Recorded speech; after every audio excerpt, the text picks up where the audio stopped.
Peço aos irmãos que abram as Escrituras em Josué 24. Eu lerei do 14 ao 25 e peço aos irmãos que acompanhem com atenção a leitura da palavra. Josué é o 6º livro da Bíblia, fica depois de Deuteronômio, quem tiver aí com dificuldade. 24, 14 a 25. Eu farei a leitura, peço aos irmãos que acompanhem, preste atenção, esse trecho muito importante das Escrituras. Diz assim: Agora, pois, temei ao Senhor e servi-o com integridade e com fidelidade. Deitai fora os deuses aos quais serviram vossos pais da além do Eufrates e no Egito, e servi ao Senhor. Porém, se vos parece mal servir ao Senhor, escolhei hoje a quem sirvais, se aos deuses a quem serviram os vossos pais, que estavam da além do Eufrates, ou aos deuses dos amorreus em cuja terra habitais. Eu e a minha casa serviremos ao Senhor.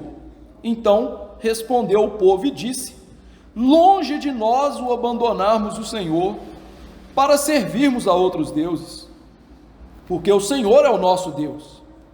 Ele é quem nos fez subir, a nós e a nossos pais, da terra do Egito, da casa da servidão, quem fez esses grandes sinais aos nossos olhos e nos guardou por todo o caminho em que andamos e entre todos os povos pelo meio dos quais passamos. O Senhor expulsou de diante de nós todas essas gentes, até o amorreu morador da terra. Portanto, nós também serviremos ao Senhor, pois Ele é o nosso Deus. Então Josué disse ao povo: Não podereis servir ao Senhor, porquanto é Deus santo, Deus zeloso, que não perdoará a vossa transgressão e nem os vossos pecados. Se deixardes o Senhor e servirdes a deuses estranhos, então se voltará e vos fará mal e vos consumirá depois de vos ter feito bem. Então disse o povo a Josué: Não, antes serviremos ao Senhor. Josué disse ao povo: Sois testemunhas contra vós mesmos, de que escolhestes o Senhor para o servir, e disseram: Nós o somos. Agora, pois, deitai fora os deuses estranhos que há no meio de vós, e inclinai o coração ao Senhor, Deus de Israel. Disse o povo a Josué: Ao Senhor nosso Deus serviremos e obedeceremos à sua voz. Assim, naquele dia, fez Josué aliança com o povo e lhe a pôs por estatuto e direito em Siquém. Vamos orar. Nosso Deus e Pai, Senhor dos altos céus, nós nos achegamos a Ti agora porque Tu és o Deus que salvou-nos da escravidão do pecado e nos trouxe para o reino do Filho do Teu santo amor. Mas, ó Deus, nós reconhecemos que somos falhos, pecadores, e que muitas vezes, ó Deus, temos descumprido a aliança do Senhor para conosco. Que o Senhor hoje nos leve a uma nova retidão, a um novo desejo de obediência, gerando nos nossos corações arrependimento, horror ao pecado, e que abandonemos as tradições entregues pelos nossos pais, familiares, parentes, cultura, para servirmos ao Senhor em retidão, em novidade de vida, em fidelidade, em temor, em exclusividade, em integridade de alma.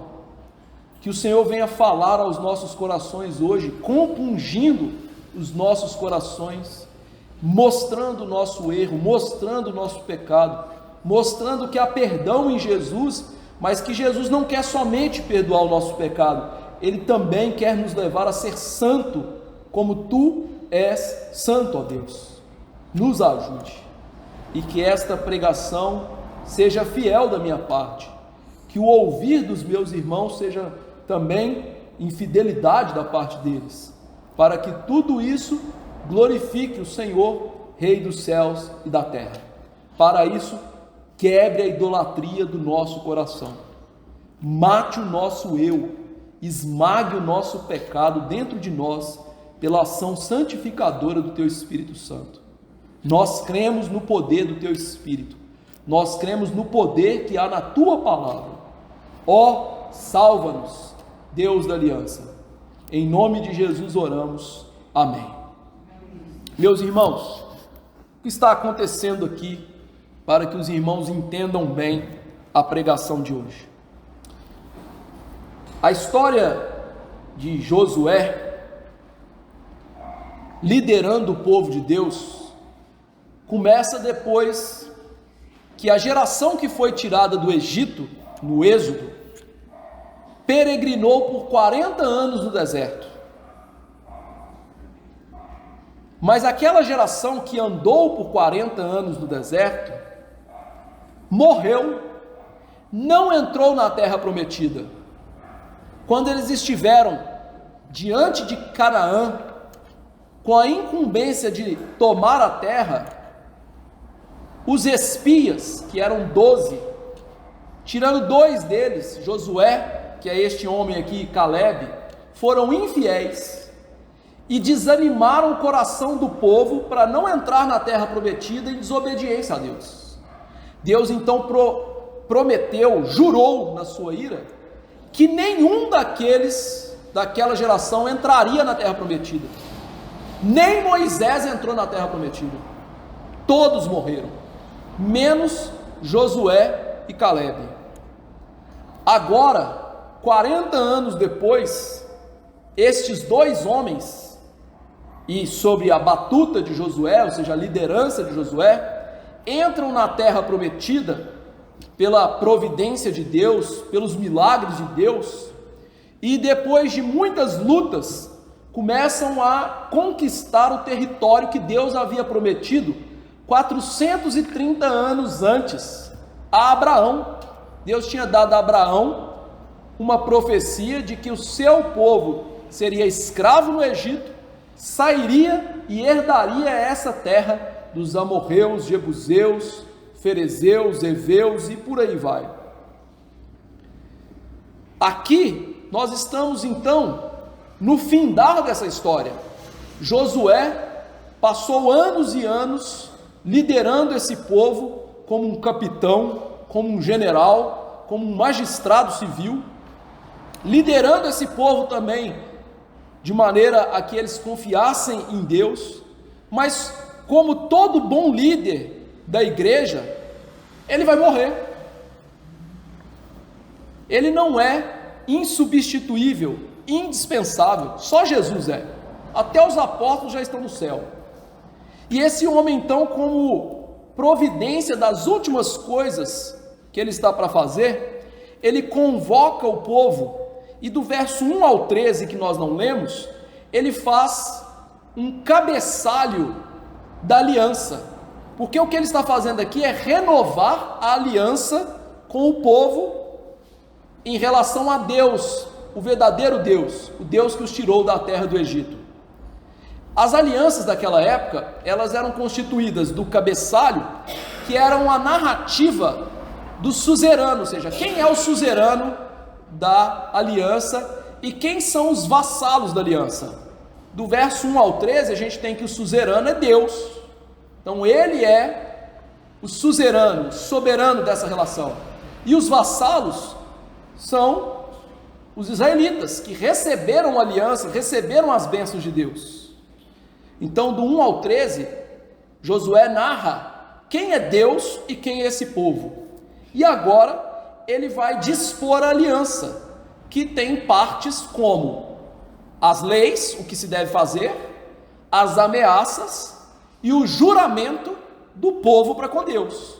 Então, do verso 14 a 25, nós temos uma aliança na sua totalidade, ou seja, o que temos que fazer em relação a Deus, o que Deus vai fazer conosco se não obedecermos, e o que devemos fazer em relação a essa aliança, ou seja, o juramento. Então vamos ver estas verdades aqui, mas o que esse trecho quer nos ensinar?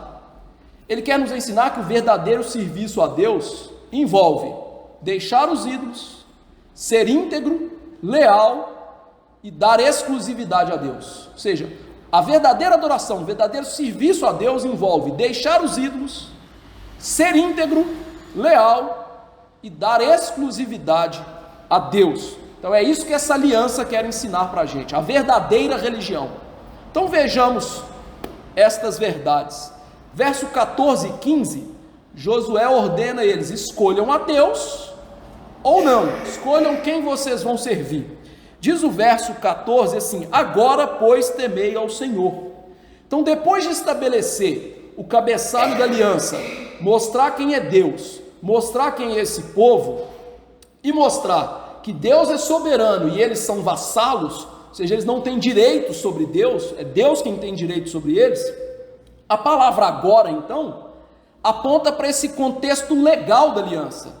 O que está acontecendo aqui, então, é uma tratativa de Deus com o seu povo, no sentido legal, da lei de Deus. E eles deveriam, então, considerar quem é esse Deus e o que esse Deus havia feito para eles. Então, o relacionamento deles para com Deus deveria começar com essa meditação. Quem é Deus? O que Deus fez por nós? E, diante de quem é Deus e o que Ele fez por nós, o que devemos fazer? Temer a Deus. A primeira coisa que Josué vai instar com esse povo é: temam a Deus. O temor do Senhor, meus irmãos, não é só o princípio da sabedoria. O temor do Senhor não é só desviar-se do mal, como vemos em Provérbios. O temor do Senhor é a essência da verdadeira religião para com Deus. O temor do Senhor é uma atitude de respeito filial, que é cabível àqueles que foram salvos por Deus e que o Deus Todo-Poderoso agora como Criador e Salvador. É aquilo que nós lemos do Salmo 100 na nossa chamada de oração. Ele é o nosso Deus, nós somos rebanho do seu pastoreio, por isso nós devemos adorá-lo, amá-lo. Então veja que a primeira coisa que Josué ensina para esse povo é: respeitem a Deus. Temam a Deus pelo que Ele é. Meus irmãos, Deus deseja ser temido por nós, e não é incompatível temer a Deus em relação ao perdão que Ele nos dá e em relação à filiação que Ele nos dá. Pelo contrário, são só os verdadeiros filhos de Deus que vão respeitar a Deus corretamente. O temor a Deus flui do perdão, da salvação que Deus nos dá, e tudo isso nos incentiva a respeitar a Deus, a temer a Deus. Eu sei que hoje nossa geração não tem muito temor mais, não tem muito respeito mais. Antigamente os nossos pais só olhavam para a gente e a gente tremia nas bases, a gente quase fazia xixi nas calças. Hoje a gente trata os pais, os líderes religiosos, as autoridades, como se fossem nada, e estamos ensinando isso para os nossos filhos, a não ter respeito com a autoridade. Mas veja que quando nós não respeitamos qualquer tipo de autoridade, e todas elas provêm de Deus, o cerne de tudo isso é que nós não respeitamos a Deus, nós não tememos a Deus. Veja como andam as igrejas dos nossos dias. Você fala com as pessoas: meu irmão, isso é pecado, não faça isso. No domingo seguinte, o que a pessoa faz? A mesma coisa que você falou para ela não fazer. Por quê? Porque ela não tem respeito para Deus. Deus para ela e nada é a mesma coisa. Então, se você é resgatado por Deus, se Deus lhe tirou da escravidão do pecado, a primeira atitude cabível dentro dessa relação é respeito, temor. Veja então que o temor passa por reconhecer quem é Deus e os atributos de Deus, porque do verso 1 ao 13 foi isso que Josué imprimiu na cabeça do povo, inculcou naquele povo: quem é Deus, e por isso respeite-o. Meus irmãos, Deus não é o seu amigo, seu parceiro. Deus não é o chegadinho que você pode chamar na sua casa para comer um churrasco. Deus é o Criador do universo. Deus é o Deus que ordena todas as coisas. Deus é o soberano das coisas. A sua existência, meu amigo, depende dele. Se ele recolhesse o seu fôlego de vida, não sobraria nada. Se Deus quisesse acabar com o universo, era só ele parar de cuidar do universo. Esse é o Deus verdadeiro. O Deus que quis salvar pessoas através da morte do Filho dele, Jesus Cristo. Não deveríamos temer e respeitar esse Deus? Além desse temor, veja que ele diz no verso 14, que devemos servir a Deus com integridade, fidelidade e exclusividade. 3 características do temor de Deus na nossa vida: integridade, fidelidade e exclusividade. A integridade aponta para um serviço que envolve todo o nosso ser. Ou seja, é o que Jesus disse: amar a Deus de coração, de mente, de alma, com todo o nosso ser, com todas as nossas valências, potencialidades. Nós não podemos servir a Deus então com dubiedade, como pessoas de ânimo dobre, que ora queremos servir, ora não queremos servir. Certa vez, o profeta Elias desafiou Israel a servir a Deus, e ele descreveu Israel como pessoas mancas. Ele diz: vocês não podem cochear entre 2 pensamentos, ou seja, ficar manquitolando entre Deus e os ídolos. Você não pode querer servir a Deus e ficar aí, em dubiedade de coração. Todo o ser deve servir a Deus. Nenhuma parte da nossa alma e coração devem ficar sem dedicação a Deus. Isso significa que não pode ter reservas na sua vida em relação a servir a Deus. Vou dar um exemplo para você. Imagine que você sirva a Deus na área sexual, ou seja, você é fiel à sua esposa, fiel ao seu esposo, você é casto para com ele, casto para com seus irmãos e pessoas que estão ao redor, se veste decentemente, fala decentemente, preserva o seu olhar para não ser impudente, mas você é uma pessoa que não serve a Deus com o seu dinheiro, ou seja, você não dá o dízimo. Você não está servindo a Deus. Você está acreditando, fingindo que você está servindo a Deus. Porque você serve a Deus numa área, mas em outra não. Isso não é integridade. Integridade é tudo. Ou integridade significa outra coisa, e eu não sei ainda no dicionário de vocês. Integridade é tudo. Então, servir a Deus com todo o nosso ser. Em segundo lugar, é com fidelidade. A ideia de fidelidade aqui é a fidelidade pactual. A Bíblia compara o relacionamento da igreja para com Deus como um casamento. Daí, a Bíblia chamar o pecado de adultério, adultério espiritual. Ou seja, nós devemos servir a Deus como uma mulher dedica-se ao seu esposo e o seu esposo dedica-se à sua mulher com fidelidade, fazendo aquilo que é típico a eles, que é concernente às suas funções dentro do casamento. Ou seja, não é brincar com o serviço a Deus, é ser dedicado a Deus e aos mandamentos de Deus, ser fiel, não ser um quebrador da aliança, não ser um adúltero. Então Josué está ensinando a gente que servir a Deus não é ser como um adúltero. Em terceiro lugar, e a tiracolo da ideia de casamento, ele diz que nós devemos servir com exclusividade. Como? Deitem fora os ídolos, os deuses dos seus pais. Ou seja, Deus deve ser servido com exclusividade. Josué queria que eles lançassem os ídolos fora, os ídolos que os papais deles serviram, que os antepassados deles serviram, mostrando que isso está errado. Vocês têm que servir a Deus unicamente, com exclusividade. O próprio Jesus disse isso. Veja o que Jesus disse: ninguém pode servir a 2 senhores, porque ou há de aborrecer-se de um e amar ao outro, ou se devotará a um e desprezará o outro. Não podeis servir a Deus e as riquezas. Ou seja, se você quer servir a Deus, mas você também quer servir os seus desejos, o seu prazer, os seus ídolos, você não está servindo a Deus. Isso é uma questão de lógica simples. Você não pode servir dois senhores. Um vai ficar sendo lesado. E quem vai ser lesado sempre? Você acha que é o seu coração pecaminoso?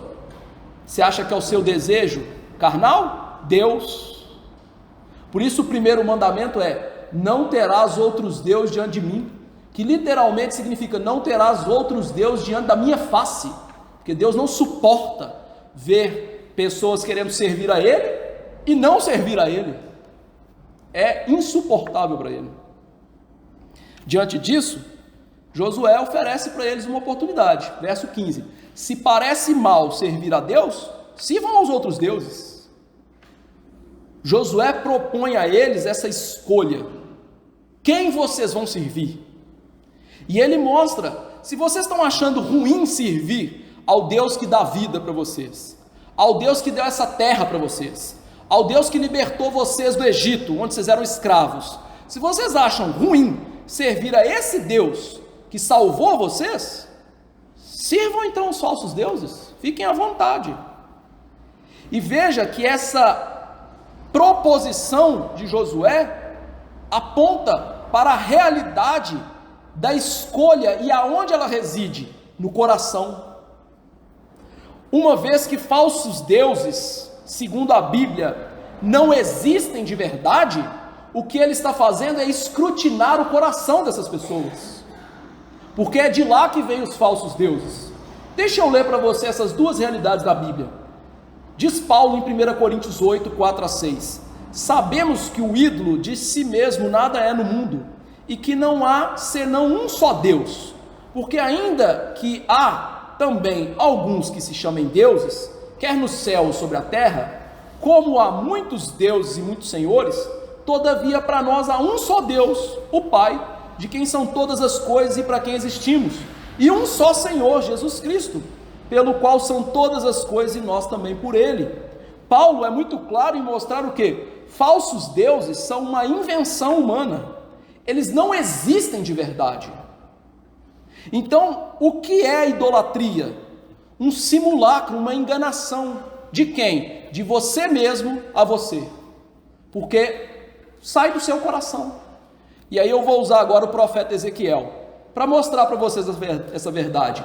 Veio a minha palavra do Senhor dizendo: filho do homem, estes homens levantaram seus ídolos dentro do seu coração, tropeço para a iniquidade que sempre tem eles diante de si. Acaso permitirei que eles me interroguem? Portanto fala com eles e diz-lhes: assim diz o Senhor Deus, qualquer homem da casa de Israel que levantar os seus ídolos dentro do seu coração e tem tal tropeço para a sua iniquidade, e vier ao profeta, eu o Senhor, vindo ele, lhe responderei segundo a multidão dos seus ídolos, para que eu possa apanhar a casa de Israel no seu próprio coração, porque todos se apartaram de mim para seguirem seus ídolos. Portanto diz a casa de Israel: assim diz o Senhor Deus, convertei-vos, apartai-vos dos vossos ídolos, dai as costas a todas as vossas abominações. O profeta mostra para a gente que a idolatria, que é adorar um falso Deus, provém do nosso coração. Adorar anjos, santos, Maria, José, é uma falsa adoração. São ídolos que nós criamos no coração, porque a Bíblia não fala de nenhum desses como Deus verdadeiro que deve ser adorado. Então a escolha resume em servir a Deus ou dar vazão ao nosso coração idólatra e adorar alguma coisa que não é Deus. Veja que é a mesma escolha que Adão e Eva tiveram no Éden. Eles serviriam a Deus ou eles serviriam a si mesmos, servindo o seu coração. E quando nós queremos servir a nós mesmos, servindo o nosso coração, a coisa fica ruim para a gente. Por quê? Quem nós servimos em última análise, querendo servir o nosso coração, os nossos ídolozinhos que a gente cria no coração? O diabo. Quem ensina isso é Paulo. Antes digo que as coisas que eles sacrificam é a demônios que eles sacrificam, e não a Deus. E eu não quero que vocês se tornem associados aos demônios.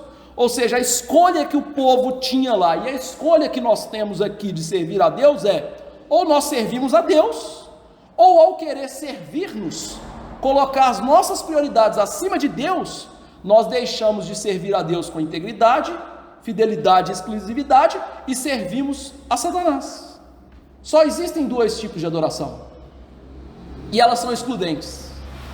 Dessa feita, Jesus ensinou que servir a Deus é negar a si mesmo, tomar a sua cruz e ir após Ele, ou seja, viver a vida que Ele quer para a gente, não o que a gente quer. Então, essa é a escolha. O que Josué escolheu? Ele diz: eu e a minha casa serviremos ao Senhor. Veja que esse homem, gente, ele é aqui positivo, né? Ele está quase que gritando: eu e a minha casa nós vamos servir a Deus. E veja que quando ele fala de servir a Deus, talvez você pense assim: esse homem está abrindo mão da sua liberdade. Não, pelo contrário, ele está sendo um homem verdadeiramente livre, porque a única liberdade que existe nesse mundo não é servir a você, é servir a Deus. Quando você quer servir a você, você é escravo do pecado, você é escravo dos ídolos, você é escravo do diabo.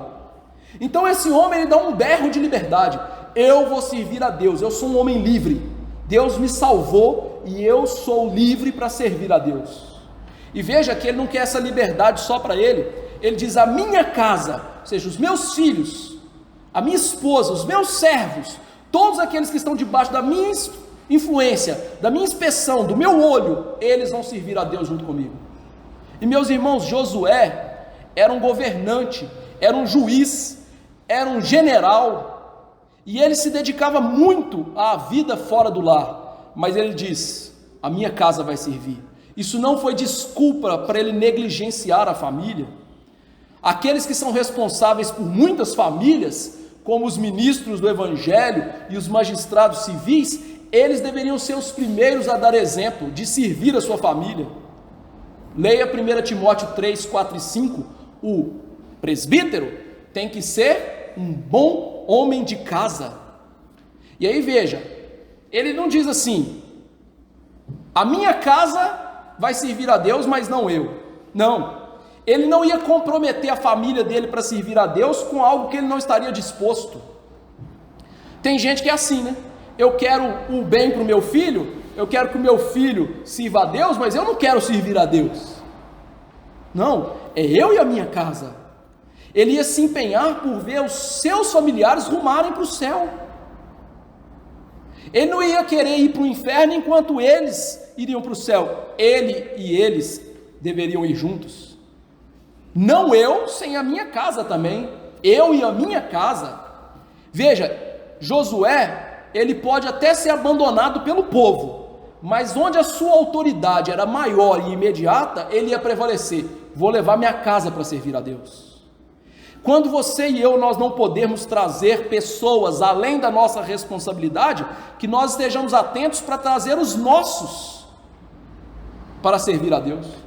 Ah, irmãos, quantos pais hoje permitem que seus filhos fiquem em casa e não adorem a Deus? Quantos pais hoje não levam seus filhos para as escolas dominicais? Estão lançando seus filhos no inferno. Aqueles que lideram e governam, eles têm que ser os primeiros no serviço de levar a sua casa ao Senhor. E aí veja, que independentemente do que acontecesse, esse homem diz: eu vou servir a Deus. Ou seja, mesmo que todas as famílias de Israel servissem aos ídolos, ele e a família dele iam firmemente servir a Deus. Veja que a gente aprende que aqueles que decidem servir a Deus não devem se importar em ser solitários nisso. Muitas vezes eles vão estar com poucos, com diminutos que querem adorar, mas eles têm que abandonar a multidão que não quer servir a Deus. Estes têm que estar comprometidos com o céu, em nadar contra a correnteza da multidão que fala que serve a Deus, mas serve a si mesmo. Eu e a minha casa serviremos ao Senhor. Verso 17 e 18, o relato da obra redentiva e o sim da aliança. Eu vou ser breve aqui, porque nós conhecemos essa história. Mas veja que o verso 16 diz: o povo responde: longe de nós abandonarmos a Deus.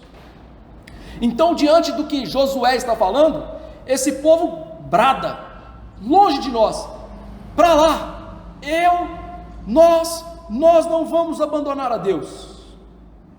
O que eles estão dizendo é: nós não vamos fazer com os nossos pais que serviram aos outros deuses. E de fato, meus irmãos, estas pessoas fizeram isso. A geração de Josué foi uma geração que serviu a Deus. É só você virar uma página e você vai ver no livro de Juízes, que diz que enquanto Josué era vivo e os anciãos amigos dele eram vivos, esse povo serviu a Deus. Então eles estavam falando de verdade ali: nós vamos seguir a Deus. Por quê? Porque eles entenderam quem é Deus e o que Deus tinha feito para eles. Por isso o verso 17 e 18 vai narrar o que Deus fez, o que eles aprenderam sobre Deus. Eles entenderam que Deus os havia tirado do Egito, do lugar da escravidão. Meus irmãos, eles eram escravos, eles trabalhavam forçosamente no Egito, e mais, lá no Egito, eles adoravam falsos deuses. Então esses homens eram os escravos físicos, mas eram escravos espirituais, adorando falsos deuses. E quando eles olham então para o que Deus fez para eles, eles entenderam a realidade da redenção, ou seja, Deus os salvou, os libertando dos ídolos, para que eles pudessem servir a Deus. E agora eles estão respondendo: Senhor, nós vamos servir o Senhor, nós queremos servir o Senhor. Eu sei o que é ser livre agora, deixar o Egito, deixar os ídolos. E eles então viram a ação poderosa de Deus em fazer isso. Não é à toa que a Bíblia mostra a libertação daquele povo do Egito como um símbolo da salvação daquilo que Jesus faz conosco. Por isso Paulo disse que Deus nos libertou do império das trevas para o reino do Filho do seu amor. Ou seja, saiu da escravidão, foi libertado do pecado e agora pode servir a Deus.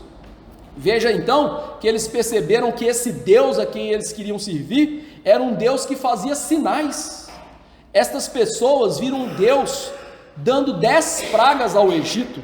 E meus irmãos, ao ver essas 10 pragas, esta geração, não seus pais que morreram idólatras, eles entenderam que o Deus que eles serviam era o verdadeiro Deus, porque em cada praga que Deus lançou no Egito, Deus estava mostrando que os deuses egípcios nada eram na verdade falsos deuses, invencionice humana.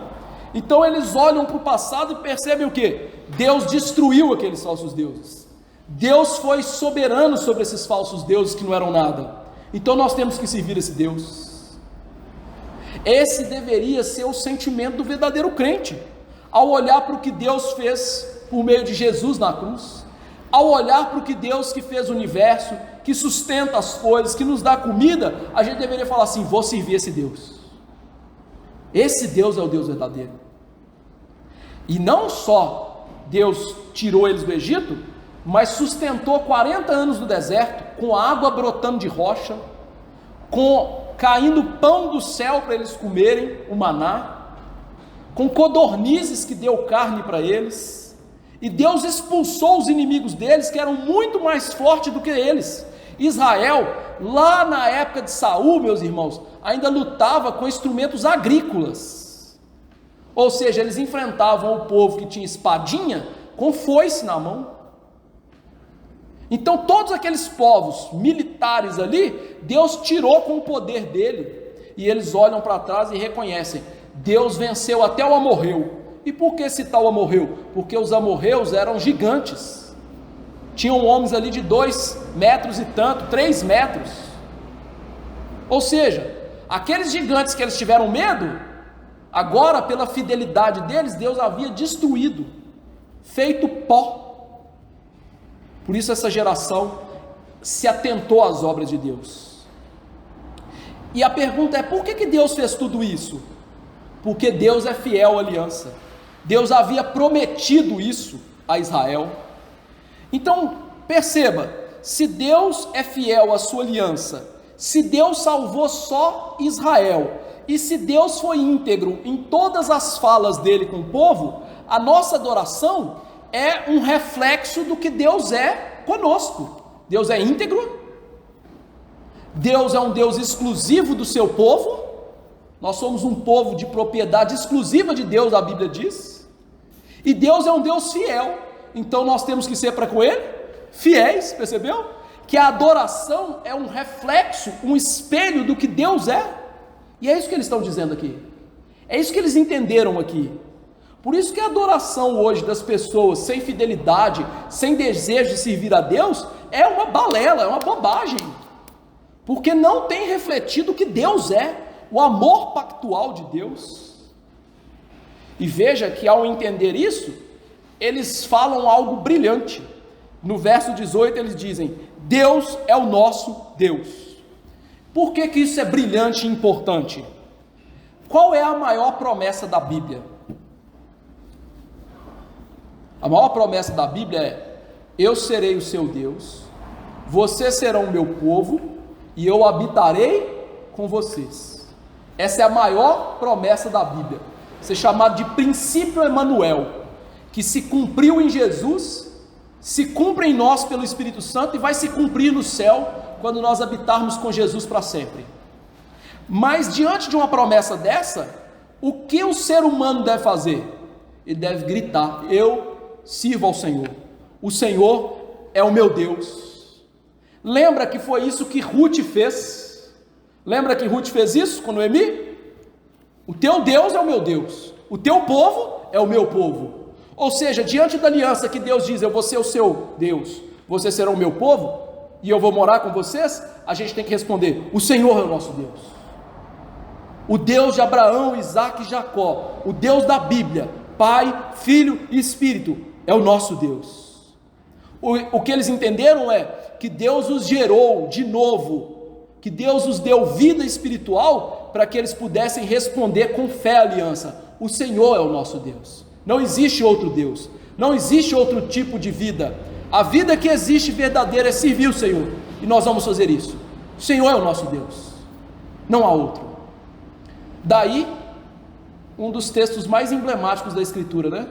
O Shema Israel, ouve Israel, o Senhor Deus é o nosso Deus, o único Senhor. Deuteronômio 6,4, nosso Deus, o único Senhor.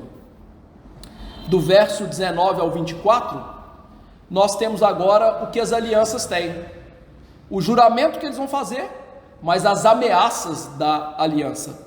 O que aconteceria com eles se eles não fossem fiéis? Veja que o verso 19 é um trecho significativo. Ele diz assim: Josué disse ao povo: não podereis servir ao Senhor, porquanto é Deus santo, Deus zeloso, que não perdoará a vossa transgressão nem os vossos pecados. Josué volta a falar com esse povo para alertar esse povo, para dar a ele as ameaças da aliança. E ele começa com as ameaças dizendo o seguinte: vocês não podem servir a Deus. Essa linguagem, meus irmãos, é crua, é forte. Por que que Josué está fazendo isso? Josué aqui está querendo desafiar esse povo à fidelidade verdadeira. Sabe, adolescente é um bicho meio estranho, né? Adolescente, quando está junto com os amiguinhos, eles fazem aquele tipo de coisa, né? Fulano, duvido que você sobe no telhado e pula de lá igual o super-homem. O que o adolescente faz? Igual o bobo, né? Sobe no telhado e pula igual o super-homem. O que acontece com ele? Esborracha e vai para o hospital, não é assim?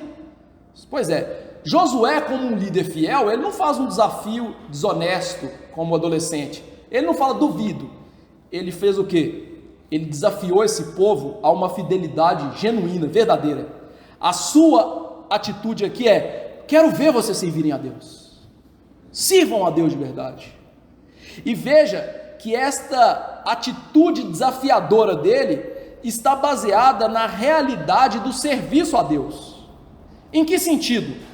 Deus criou o ser humano para servi-lo, mas por causa do pecado, nós não podemos servir a Deus de verdade. A única maneira que nós podemos servir a Deus de verdade, e que isso é difícil de fazer, é se Deus nos salvar primeiro. Por isso o verso 1 a 13 está aí. Ou seja, Deus salvou vocês, e agora vocês podem servir a Deus. A ideia, a tônica da aliança é: Israel foi salvo, Israel foi tirado da casa da servidão, Israel agora passa a servir a Deus. Eu vou dar um exemplo bíblico para você entender isso. Quando que Deus deu a lei da aliança? Dentro do Egito ou no Horebe? Não foi no Horebe? Então Deus fez o quê? Salvou esse povo para ele obedecer, percebeu? Se Deus não salva esse povo para obedecer, eles não vão obedecer. Por isso, este verso aqui é uma espécie crua, nua, de pregação do Evangelho. Nenhuma pessoa morta em delitos e pecados, nenhuma pessoa sem ser salva por Deus, sem crer de verdade em Jesus, tendo um novo coração e o Espírito Santo, pode de verdade servir a Deus. Nós primeiro temos que ser salvos para servir a Deus. Nós não podemos servir a Deus. Essa é a verdade. Então, se a gente precisa ser salvo, e depois que nós somos salvos, será que a gente tem força para servir a Deus sozinho? Também não. A Bíblia mostra que depois da salvação, Deus tem que continuar dando-nos graça para servirmos a Ele. Nós não podemos nos enganar e acreditar que nós temos força suficiente para servir a Deus com as nossas capacidades humanas. Quem ensinou isso de maneira plena, belíssima, com um exemplo seu, foi o apóstolo Paulo. Note qual palavra mais repete nesse texto aqui: mas pela graça de Deus sou o que sou, e sua graça que me foi concedida não se tornou vã.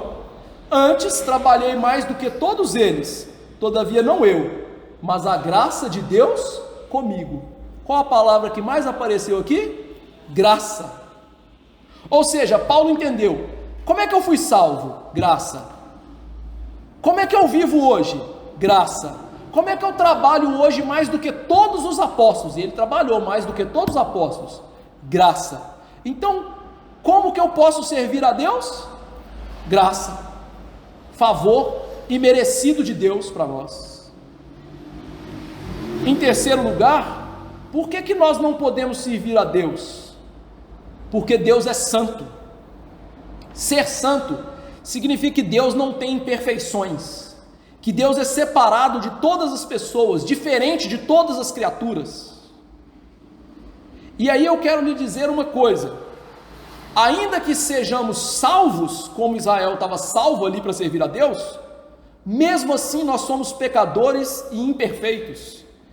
Daí Deus dizer por meio do profeta Isaías, em 64:6, que as nossas obras são como trapos de imundícia. Ou seja, meu amigo, tudo que você faz diante de Deus é fedorento. Você não pode servir a Deus. Então como é que Deus me aceita, pastor? Como é que Deus aceita o que eu faço, pastor? Por meio de Jesus. Quando Deus olha para você, em vez dele ver a massa pecadora, desgraçada, purulenta, fedorenta, ele vê Jesus. Ele vê o amor do filho dele. Ele vê a obediência do filho dele. Ele vê que o filho dele é perfeito. E aí ele olha para um ser imperfeito como eu, todo tortuoso na sua vida, e olha e vê Jesus.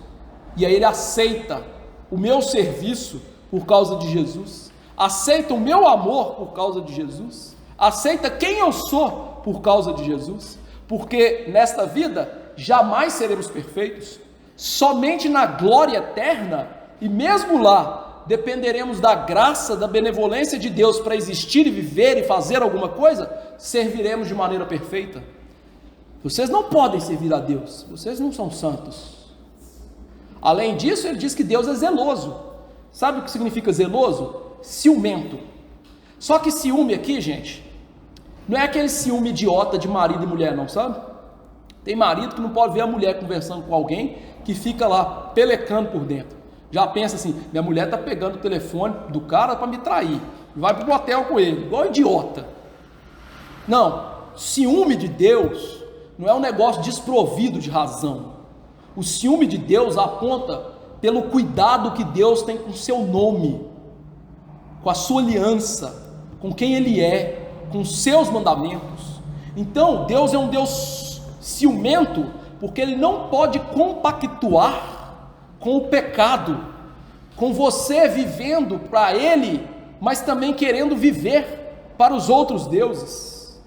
Por isso, a ideia de ser um Deus santo e zeloso, Josué disse: olha, Deus vai punir vocês, verso 19, porque Ele tem que punir o pecado, Ele tem que punir as nossas transgressões. E veja então, que aqui nós temos algo maravilhoso. Por que Deus não nos pune perpetuamente no inferno, se é o que merecemos? Porque Jesus foi punido no nosso lugar. Mas mesmo salvos, Deus traz as consequências do pecado na nossa vida. Não a consequência final do inferno, mas a consequência real nas nossas vidas. Por exemplo, se você for pego pela sua esposa ou pelo seu esposo em adultério, você vai sofrer. E esse sofrimento é consequência da punição de Deus na sua vida. Deixa eu dar um exemplo bíblico para você. Davi adulterou, né? Bonitão, né? Adulterou. Pegou a mulher do outro lá, né? Matou o sujeito, não é? Escondeu o crime, não é? Ficou sem punição? Não. O filho dele fez sexo com as mulheres dele na frente de todo Israel. Nó, pastor, foi duro, hein? Não, foi pior. Deus matou 4 filhos de Davi.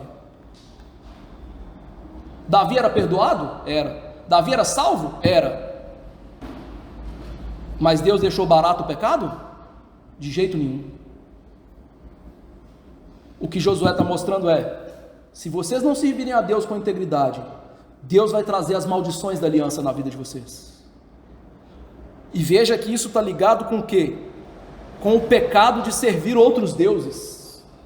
O verso 20 está ligado aí, com o servir outros deuses. Ou seja, se aquele povo deixasse a fidelidade, a exclusividade, a integridade, Deus os puniria na aliança.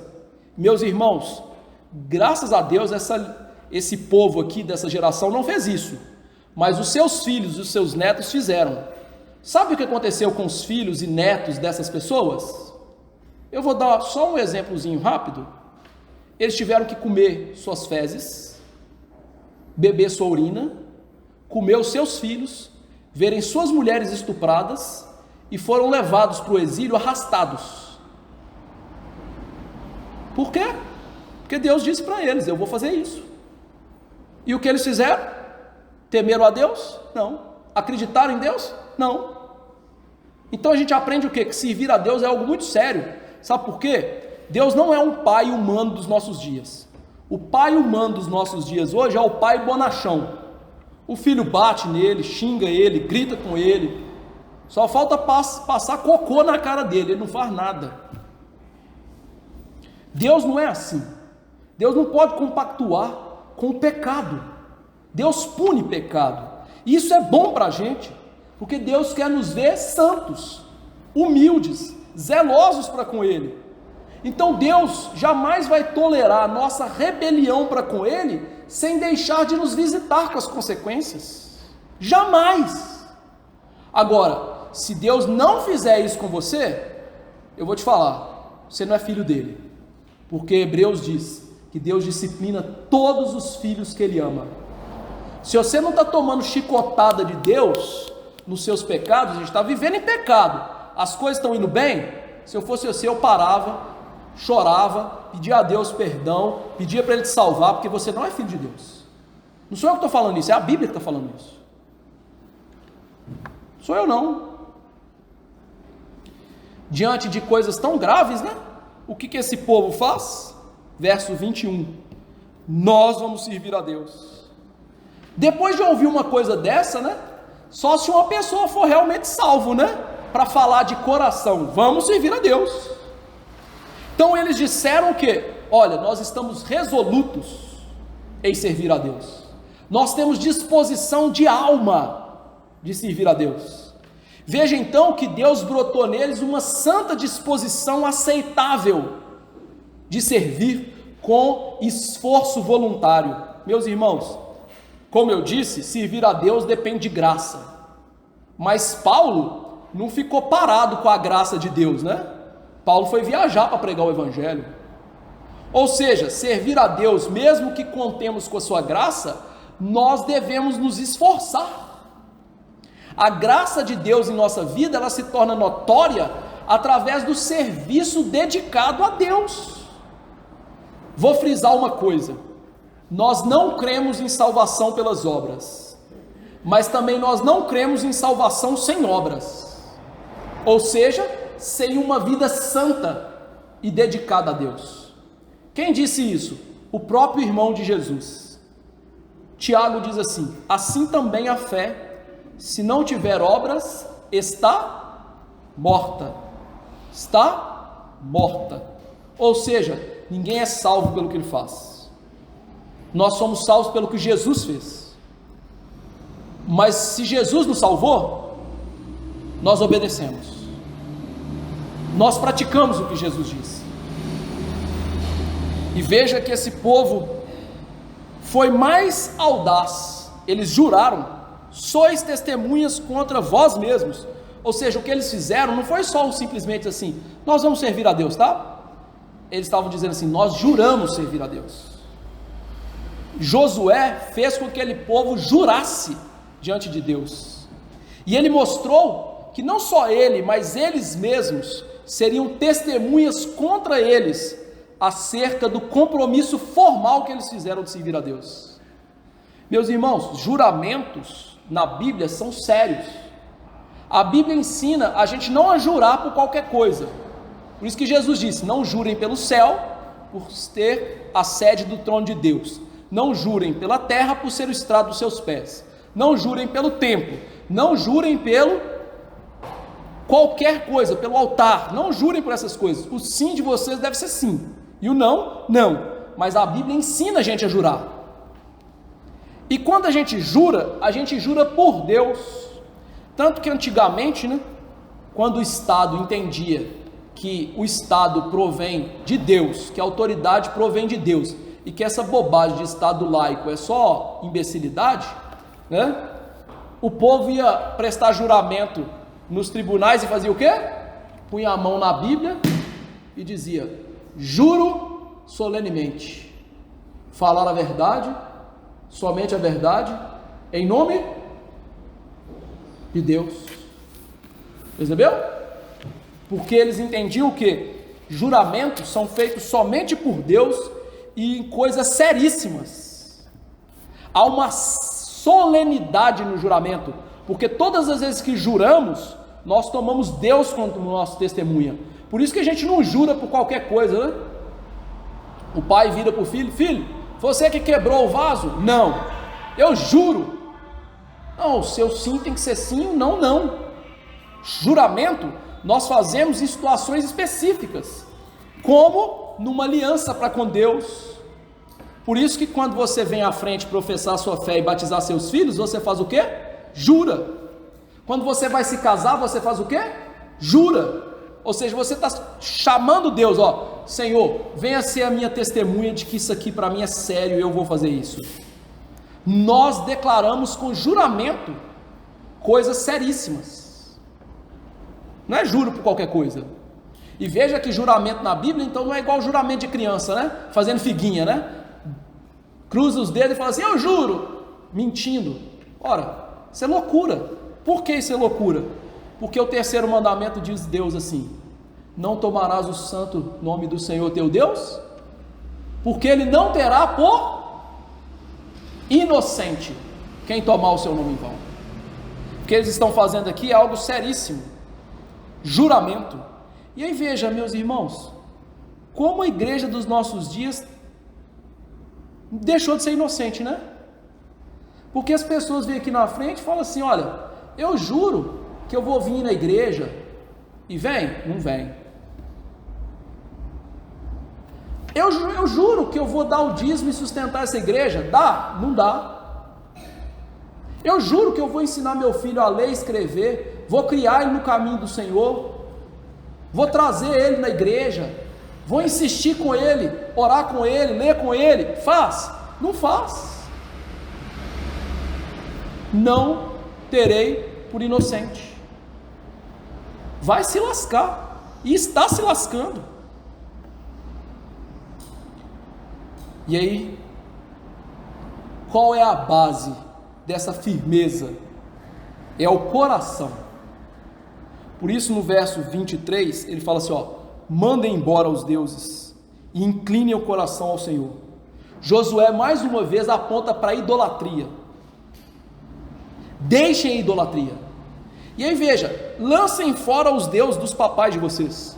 Significa o quê? Aquela geração ainda guardava aqueles ídolos que os pais deles tinham. E ele está falando assim, joga fora. Joga tudo isso fora. Mas, mais do que jogar fora, inclinem o coração para Deus. Por que ele fala do coração? Lembra que no nosso primeiro ponto, a idolatria começa aonde? No coração? Então ele fala assim, olha, no coração de vocês, vocês correm risco de serem idólatras. Então, como Calvino disse, o coração do homem é uma fábrica de ídolos. Onde que tem que ser morta a idolatria? Aonde que começa a verdadeira religião? Aonde que começa a falsa religião? Na sede da nossa vida, no coração. Por isso ele está dizendo, guardem o coração, inclinem o coração para Deus, esforcem-se para que dentro do coração de vocês, Deus seja único, amem, coloquem Deus em primeiro lugar. Começa dentro do coração de vocês, começa dentro do ser de vocês. E esse povo diz, nós vamos servir a Deus, verso 24, e ouvir sua voz. Então veja, obedecer a Deus, nós temos algo da natureza de obedecer a Deus aqui. Obedecer a Deus está ligado à sua voz, à sua voz. Não é assim que os filhos obedientes e desobedientes são notados? Filho, vai lá e faz isso para mim. Se ele foi lá e fez, ele ouviu a sua voz. Se ele não foi, ele não ouviu sua voz, ou seja, ele é desobediente. Então obedecer está ligado ao ouvir o comando e praticar. Então, segundo a palavra de Deus, a obediência está ligada ao ouvido. A verdadeira obediência então é ouvir a palavra e praticar a palavra. A obediência verdadeira então é ouvir Deus na Bíblia, pela sua palavra, pelo seu Santo Espírito, e viver de acordo com o que Deus fala na Bíblia para a gente. Não foi isso que Jesus disse? Aquele que tem os meus mandamentos e os guarda, esse é o que me ama. E aquele que não me ama, ele não tem os meus mandamentos, ou seja, não me escuta e não guarda a minha palavra. Percebeu? O que Josué está dizendo é a mesma coisa. O livro aqui está apresentando a mesma realidade na boca desse povo. Amar a Deus significa ouvir e obedecer. Ouvir o que Deus fala e fazer. Não é isso que a gente cantou aqui hoje? Crer e observar tudo quanto ordenar, o fiel obedece o que Cristo mandar. Olha, isso não vem de autor bobo, isso vem da Bíblia. E é isso que a gente deveria prometer a Deus. Deus, eu vou ouvir a tua voz e vou obedecer. Agora, se todos os profetas dão testemunho de Jesus, como é que esse texto aponta para a gente Jesus Cristo? Onde que está Jesus aqui nesse texto? Em primeiro lugar, a única pessoa que realmente serviu a Deus de maneira perfeita, com integridade, fidelidade e exclusividade, chama-se Jesus Cristo. Jesus disse, eu não vim revogar a lei, eu vim cumprir a lei de Deus. Jesus disse que a palavra de Deus era o seu prazer, que o pão não valia tanto quanto para ele a palavra. Por isso que Jesus Cristo viveu uma vida perfeita, e graças a ele que ele viveu essa vida perfeita, porque é por causa da perfeição de Jesus, em adorar a Deus com integridade, fidelidade e exclusividade, que Deus nos salva. É por causa que Jesus obedeceu até a morte, e morte de cruz, que nós podemos ser salvos do diabo, desse mundo, sermos libertos do Egito espiritual. Graças a Jesus. Jesus que obedeceu à lei e que obedeceu ao Pai em todas as instâncias da vida. Nós só somos libertos do Satanás e do seu cativeiro, dos ídolos do nosso coração que nos agrilhoa, porque Jesus adorou a Deus e amou o próximo como a ninguém fez. Nós somos libertos então pela obra de Jesus, que morreu e ressuscitou por nós. Além disso, temos aprendido nas nossas exposições que as figuras bíblicas eram tipos de Jesus, ou seja, eram setas apontando para Jesus. Interessante, né? Você sabia que Jesus não chama Jesus? Jesus é o nome dele não hebraico, né? O nome dele mesmo é Yeshua, que é o mesmo nome de Josué, ou seja, o nome de Jesus é Josué. Por quê? O que significa Josué? Yahvé salva, ou seja, o Deus de Abraão, Isaac e Jacó é o Salvador. Por isso que Jesus recebeu o nome de Josué, porque diz Mateus 1:21, ele salvará o seu povo dos seus pecados. Só que, meus irmãos, Josué deu descanso para aquele povo, entrando com eles na Canaã terrestre. Josué não deu descanso espiritual para eles. Quem pode fazer isso é só Jesus.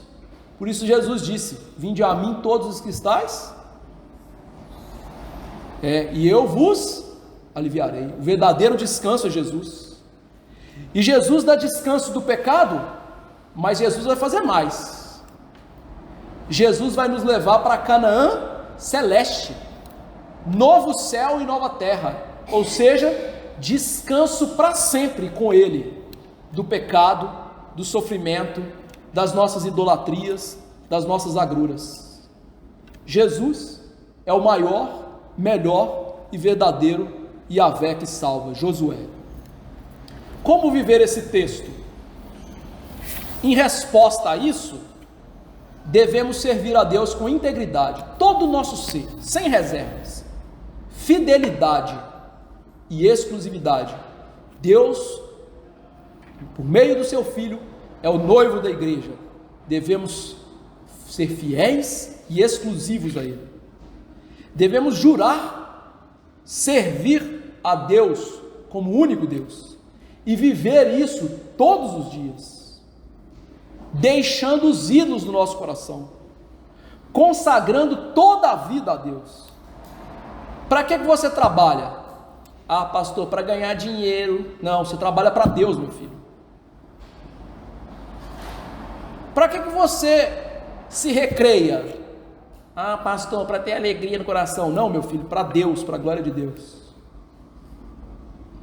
Deus tem que estar no centro da nossa vida. Qualquer coisa que esteja lá está errado. Então a pergunta é: você tem servido a Deus assim? Em primeiro lugar, você tem amado Deus assim? E a segunda aplicação então é: se não, qual é o seu ídolo? Nós vimos aqui que o coração é uma fábrica de ídolos. Mesmo que você não se curve à estátua de Maria, do anjo Miguel,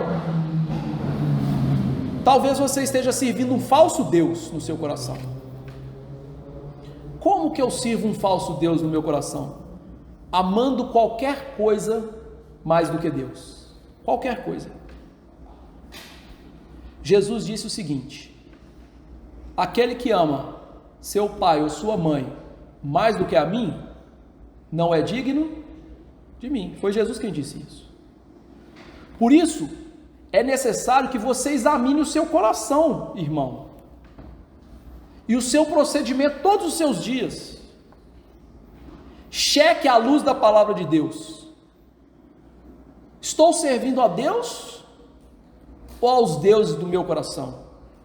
O autoexame é extremamente importante, para que você conheça o mal que há no seu coração e peça a Deus: tire, não me deixe amar mais isso do que o Senhor. Qual é o seu ídolo? Ídolos podem ser coisas boas, né? Sua família. Talvez você ame mais sua família do que a Deus, deixando que a sua família te impeça de servir a Deus, de vir ao culto. Talvez seja o trabalho. O trabalho tome mais tempo na sua vida e tome o primeiro lugar de importância na sua vida do que Deus. A tônica é: nada deve nos impedir de servir a Deus. Nada. Terceiro lugar. Qual o primeiro lugar que a gente deve servir a Deus? Na igreja? Não, errado. Em casa. E o lugar mais difícil de servir a Deus é em casa. Mas lá é o lugar que a gente tem que servir a Deus em primeiro lugar. Por isso é um desafio para todos nós aqui sermos crentes fiéis em casa. Sabe por quê? Em casa, o pastor não está lá para ouvir você gritar com a sua mulher, você agredir seu filho em vez de disciplinar, e nem os seus irmãos estão lá. Quem está lá é você com aqueles que te conhecem, aqueles que você flatula na cara e ele na sua, né? Ou seja, onde tem intimidade, né? Então o lugar mais difícil de ser crente é lá. Por isso, se você quiser saber se uma pessoa é crente, pergunte para a esposa ou para o marido: como é que é lá em casa? Você vê ele orando? Você vê lendo Bíblia? Vive a vida comum do lar com você? E por aí vai. E aí, meus irmãos, tem um desafio aqui para nós homens. E aí você fala assim: pastor, eu sou muito ocupado. Olha, você não é um general, você não era um juiz de Israel, você não era um magistrado civil de Israel. Então sua vida não é tão ocupada quanto a de Josué. E ele falou assim: eu e a minha casa serviremos ao Senhor. Não dê desculpa esfarrapada. Pode colar para alguém, mas para Deus não cola. Um dia você vai estar diante de Deus. Você não vai estar diante de mim. Não sou eu que vou julgar você. Se fosse, você estaria liberado, porque eu sou pecador igual você.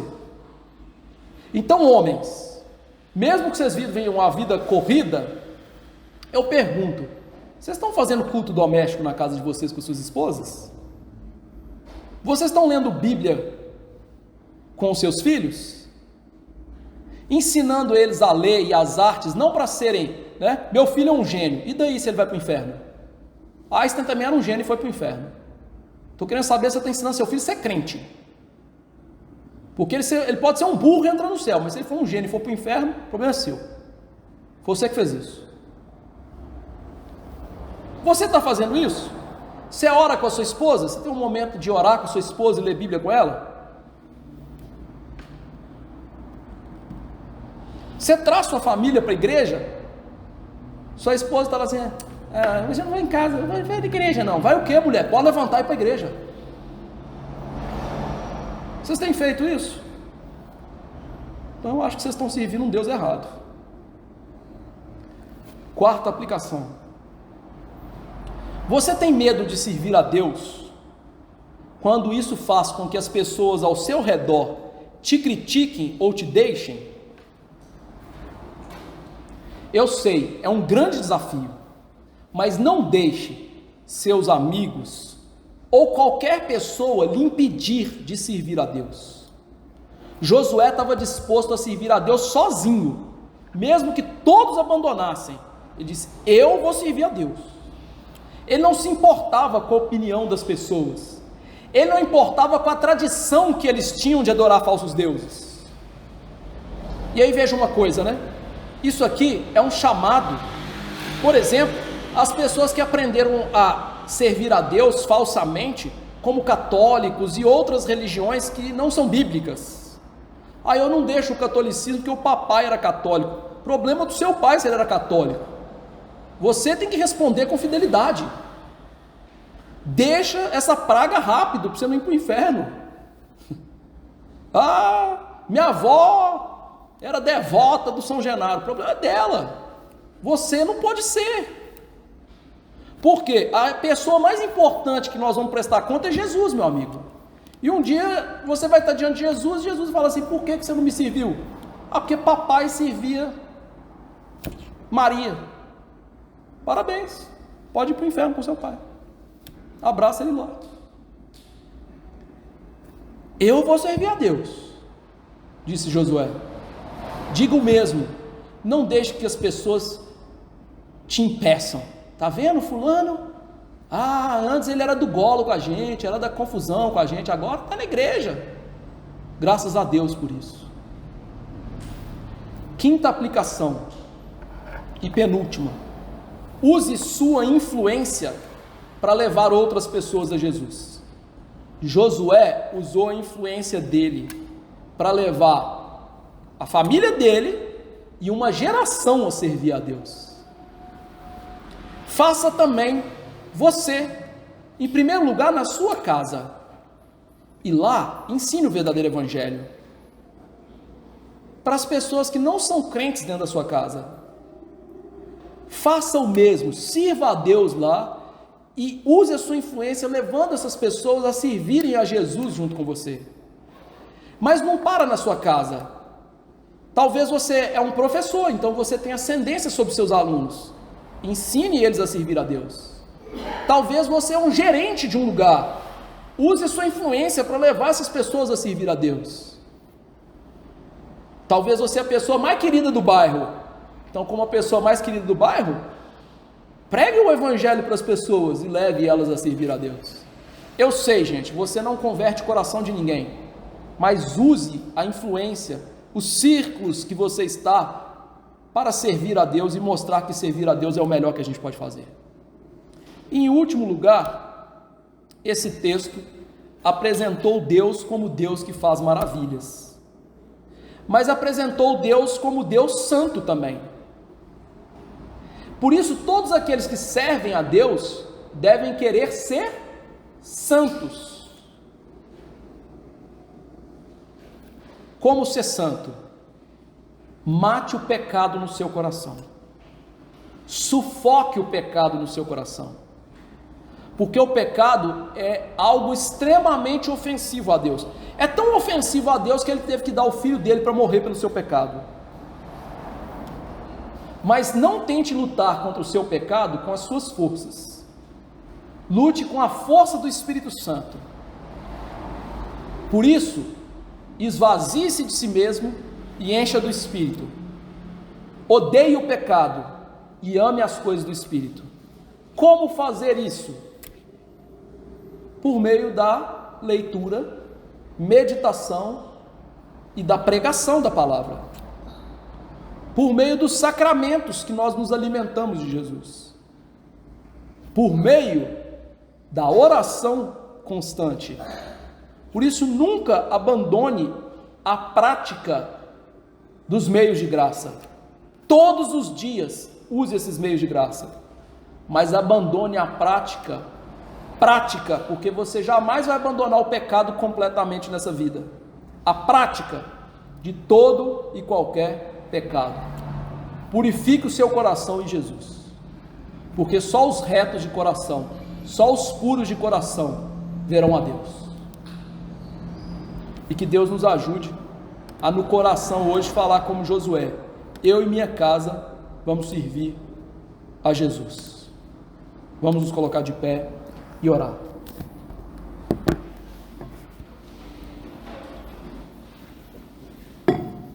Senhor Deus Todo-Poderoso, Criador dos altos céus, sustentador do universo, Deus Santo, que tirou-nos do império das trevas, da servidão ao pecado e ao diabo, e nos levou ao reino do Teu Filho. Como servos inúteis e pecadores, me achego a Ti, implorando que o Senhor nos dê uma nova vontade, uma disposição tal de alma que abandonemos os ídolos do nosso coração para servir a Cristo, teu Filho amado, nosso Salvador, com integridade, fidelidade e exclusividade. Não permita que nem nossa família, os nossos amigos, trabalho, coisas boas que o Senhor nos deu, nos enlacem, impedindo-nos de servir a Jesus Cristo. Que se servirmos ao Senhor de maneira adequada, santa e justa, pela tua graça nos regozijemos, porque foi o Senhor que fez isso. Mas nos dê forças, ó Deus, para nos santificar, nos dê forças para abandonar o nosso pecado, nos dê forças, ó Deus, para em todas as áreas, em quaisquer que seja, e em todos os momentos, queiramos servir a Ti com todo o nosso ser. Ó Deus, tire a lassidão espiritual das nossas vidas e faça-nos abandonar voluntariamente, esforçosamente, toda a prática do pecado, para viver em novidade de vida, dando frutos espirituais dignos da salvação em Jesus Cristo nas nossas vidas. Peço a Deus que o Senhor nos perdoe, porque muitas vezes cambaleamos, cocheamos entre pensamentos vãos, entre o Senhor e os ídolos desse mundo. Ah, Senhor, venha ao nosso encontro, toque a nossa coxa como Tu fizestes com o Teu servo Jacó, e faze-nos Israel, príncipes com o Senhor, homens e mulheres humildes, dependentes de Cristo, amorosos, fiéis, que amam as Escrituras, que desejam ardentemente o genuíno leite espiritual, que abrem suas bocas e os seus corações para Cristo, todos os momentos da vida, oram sem cessar, têm momentos de oração secreta. Senhor, reative em nós a prática do autoexame, que ao colocarmos, ó Deus, a nossa cabeça no travesseiro todas as noites, examinemos o nosso coração e conduta para ver se há caminhos maus, e se houver, tira-os, ó Deus, levando-nos a uma vida de integridade ao Senhor. Ó Pai amado, abençoa a Tua santa igreja, renova a Tua aliança com a igreja, Senhor Deus. Temos visto a igreja dos nossos dias, como Fyodor Dostoiévski disse, como uma prostituta, como aquela que tem pendido para os falsos deuses. Ah, tira isso da igreja dos nossos dias, faça-nos como virgens santas ao Senhor, adornadas para o casamento da boda do Cordeiro com Jesus, o nosso Salvador. Ah, tire as máculas e rugas do nosso ser, da Tua santa igreja, nos leve, ó Deus, a uma disposição de servi-lo pelo Evangelho da graça, que amemos, ó Deus, esse Evangelho, e não só o amemos, mas vivamos e proclamemos esse Evangelho para a salvação daqueles que estão ao nosso redor. Deus, leve os homens a amar as suas esposas, a pastorear seus filhos, a não renegar as esposas aquilo que eles deveriam fazer, ó Deus. Não permita que as nossas esposas se vendam por um trocado de dinheiro e não amem seus esposos e seus filhos e se dediquem ao seu lar. Senhor, faça-nos voltar à obediência evangélica, à obediência irrestrita à Tua palavra, Senhor, para que famílias santas façam igrejas santas, ou seja, queime os nossos pecados, queime a fogueira das nossas vaidades, os nossos ídolos, e faça-nos nos humilhar diante de Jesus e servir só a Ele. Senhor Deus, nos dê esse coração pronto para ouvir e obedecer a nosso Cristo. Tire a nossa hipocrisia, tire a hipocrisia da Tua igreja. É no nome de Jesus que eu lhe imploro. Amém. Que a graça do Senhor Jesus, o amor do bendito Pai e a eterna consolação do Santo Espírito da promessa estejam com os eleitos, salvos em Jesus Cristo, hoje e para sempre. Amém.